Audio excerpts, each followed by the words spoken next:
Hi, I'm ThatPaulGuy, and it's Thursday.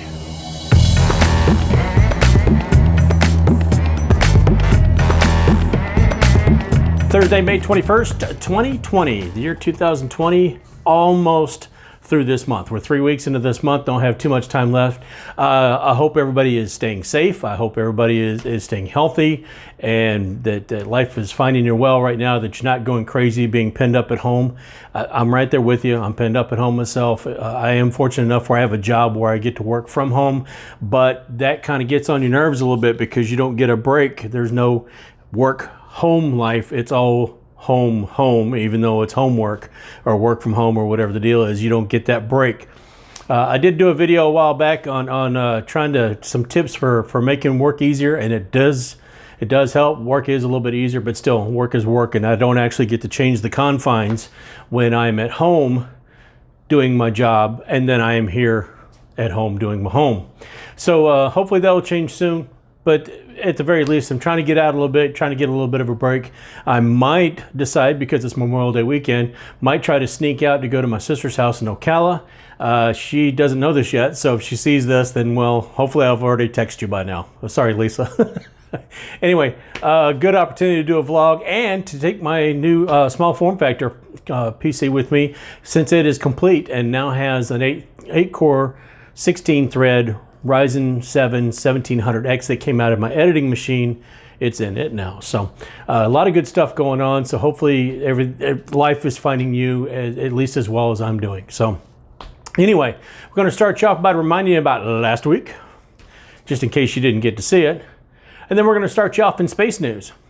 Now, a week from now, or a week from yesterday, I guess it is, on the 27th at about 4:30 in the afternoon, I think said 4:33 is the actual liftoff time, Bob Behnken and Doug Hurley will lift off from NASA. It's going to be Launch Pad 39A. SpaceX will be taking them up in the Falcon 9. It's going to have what they call Demo 2 on it, and that's the Dragon capsule that will be the manned Dragon capsule that will take them up to the ISS. Bob and Doug, no, not of McKinsey fame, but Bob and Doug are both already at the Cape. They showed up, I believe they arrived yesterday, did a little bit of a news conference and everything, and they will spend the next week there until they actually go up into space. It should be quite a feat. They are recommending that people don't go out in large crowds to try to see them, that they try to watch it from home. So I'm giving you a week. I'm letting you know that next Wednesday at about 4:30 in the afternoon Eastern time will be the time when you might be able to watch this launch. Hopefully the weather holds up. Everything else looks like it's going well. The rocket's ready. They're ready. And game on, folks. In other space news, I guess you could call it space news, Virgin Orbit, which is part of Virgin Galactic, which is owned by Sir Richard Branson, is set to do a rocket test this weekend, being dropped from a 747. The 747's name is Cosmic Girl, and she's made this trip with Launcher 1, which is the rocket before, testing aerodynamics and things of that nature, just to make sure that everything is sound and everything is good to go. The rocket itself was capable of carrying about 1,100 pound cargo. Sorry about that. It's capable of carrying about 1,100 pound cargo, and it will actually drop from the 747, and then the rockets will fire, and then it will go up into an Earth's orbit. It's going to be a low Earth orbit. I don't know exactly what the height will be, but the test will include going up to that height, stabilizing in that orbit, and then coming directly back down so it doesn't interfere with anything else that's going on. This is just a test to see the viability of actually becoming another one of those companies, a private type company that will be able to go up and take cargo or things of that nature into space, and sort of take some of that burden off of the national space agencies.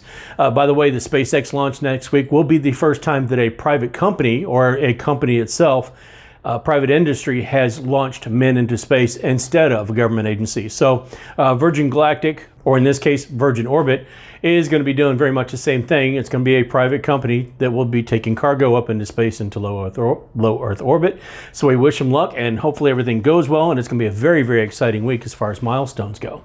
In tech news, Sony and Microsoft have their reasons to be, I don't know, competitive or angry or whatever you might want to call it with each other. After all, they do have rival game consoles that have been out for a number of years, and they are launching at the same time again this year. arguably with very much the same type of hardware. So it's just going to be, I guess, the way each one tells their story that's going to make a difference in this. However, they found a way to work together on something. Both of them are working together on an imaging chip they're developing the AI for this chip itself. Now, what typically happens is, say you take a picture with your phone. Your phone is connected to a network that automatically imprints that image with a bunch of metadata. It tells where, what time, location, geographic location, and all that good stuff is transferred onto that file, not just the image itself. Well, this will actually be configured in such a way that the AI will be able to tell what the metadata associated with that image is without having to be on a network of any kind. It won't have to communicate over any kind of airwaves, any kind of network, any kind of Wi-Fi, anything of that nature whatsoever. It's actually going to be able to find out from where the image that it's looking at or the surroundings that it has in front of it, where it is, and be able to extrapolate that and be able to give accurate information. It is just the very, very beginning of this process. There is a long way to go, but it is kind of groundbreaking in itself. First of all, you've got Sony and Microsoft working together. Second of all, that you're eliminating a bunch of privacy concerns and network concerns about piracy or anybody breaking in or any kind of concerns over somebody getting that information that shouldn't have that information. This would be awfully helpful with large corporations that are trying to protect data, government agencies that might be trying to do the same, that even though the network might be secure that they are working on, you can never be too secure. And the best way to isolate and find out something is to not connect to a network at all. So maybe this, when it gets developed and working, will be able to solve some of those problems. But Sony and Microsoft working on this together, it's a pretty interesting story. So if you get a chance, check it out. Also in tech, nVidia recently had their GTC 2020 announcement, I guess you could say. It was originally supposed to be a conference. It was supposed to be, I believe, a 3-day event. They got postponed, then put off, then canceled, then put back on, and then finally was made, it was going to be a video type presentation that got made into a series of videos explaining what some of the new products are. The main one, and the one that caused the most stir and the most excitement, is the Ampere architecture that they are coming out with for servers. Now, this is going to start out with servers, but usually that cascades down a little bit. It's going to be, Ampere is going to start out with servers, but that's not what really caused all the hubbub. Everybody's kind of been expecting this. What almost was a little bit of a surprise is the servers they're going to be using this with are AMD servers. That's right, they're going completely away from Intel servers and they're going to be using the Epyc Rome servers from AMD to do this. The DGX A100 server is their new Ampere architecture that will be built on that Epyc Rome server. And lately, AMD's been stealing some of that market share away from Intel simply because they are able to produce a better product right now, it seems. At the very, very least, it's good competition at a little bit lower price. And so they're finding that major companies are able to swoon them into accepting them or trying them out or believing in them enough to go ahead and do this. And for nVidia just to go ahead and push all their chips in and start with this AMD set, it's a big move for both of them, both with the Ampere for nVidia and using the Epyc Rome servers from AMD. So congrats to both those guys. Sort of like Sony and Microsoft working together, you got AMD and nVidia working together on something that's pretty phenomenal. In gaming news, Amazon, who's kind of got their fingers in everything from digital books and paperback books all the way up to delivering furniture, has now gone into video games. With the launch yesterday of a game called Crucible, which is built on Lumberyard, which is their game engine taken from the Cry engine, this becomes something that Amazon is now betting they're going to be firmly entrenched in. They want a piece of that pie. They want to, I guess, be included in the team. The game itself is a first-person team-based shooter. So far, it is free to play. It is absolutely free. You can go ahead and download it through Steam. I will tell you I have done so. I will tell you the controls of it and the way it looks and feels are very much like most other shooters. What's going to be the difference here is the storyline. I haven't gotten that far along to see if it separates itself from anything else. But visually, it looks pretty decent. The game controls are fine. And we'll have to see how this goes. It's not the only thing Amazon is doing. Amazon's got another game called New World. Looks like it's going to be an adventure type game, a first-person I don't want to call it a shooter, but it's going to be a first-person adventure game similar to Skyrim or something to that effect. That is taking pre-orders right now. Don't know exactly when that release date is. And something that's already out for console, PC, PS4 and Xbox 360 is the Grand Tour, which is something that is based on the TV show.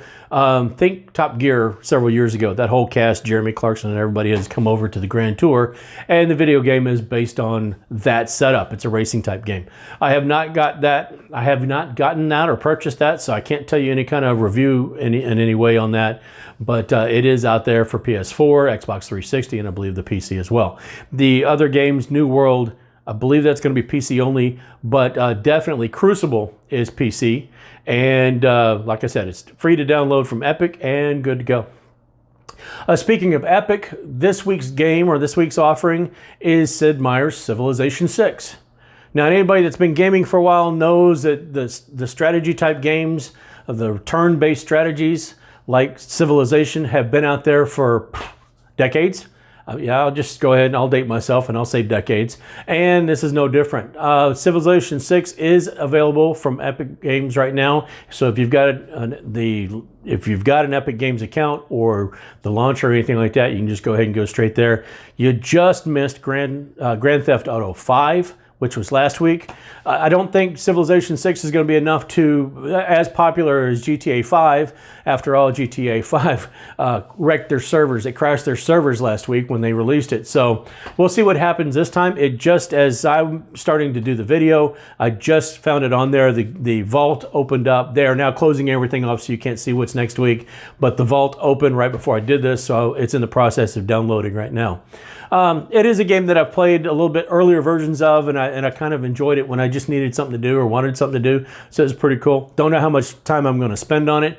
I do know that over the next couple days, I'll probably hit up Amazon's other offering. Like I said, Crucible just came out, so we'll try to give that a shot. But Civilization 6, it's free right now from Epyc Games. And finally today, and you're kidding, right? You are never too old to accomplish something. All right, let me rephrase that a little bit. If you think you're too old to accomplish something, you are. However, if you don't think you're too old to accomplish something and you really set your mind to it, you probably can't. After all, just to kind of give you a brief history on myself and my family, my grandmother and myself both didn't graduate college until we were in our 50s, and both had a career after that, or I've at least started a career. She had a career in nursing that was, God bless her, was pretty amazing and an inspiration to a lot of people. So I didn't start this YouTube channel till near the end of school. So again, I'm in my 50s now and I'm doing this. So all those folks out there that think, oh, well, no, life has passed me by, I'm too old to do that. You might ought to take a little bit of a lesson from the gaming grandma. Gaming grandma, as she's been come to known, is Hamaka Mori. She's a Japanese woman that is 90 years old and is gaming on console and has a YouTube channel. She has now been named by Guinness Book of World Records the oldest gamer with a YouTube channel at 90. That's pretty cool. She first got interested in gaming about almost 4 years ago. The article said 39 years ago, when she was watching a bunch of kids and kind of curious as to what they were doing. Picked up a controller and hadn't put it down since. So at 90 years old, gaming grandma Hamaka Mori has become the oldest YouTube gamer in the world. And congratulations. And to all you folks out there that think you're too old to do something, shame on you. Anyway, that's all I got for this week, folks. So as always, you're welcome to share, subscribe, thumbs up, thumbs down.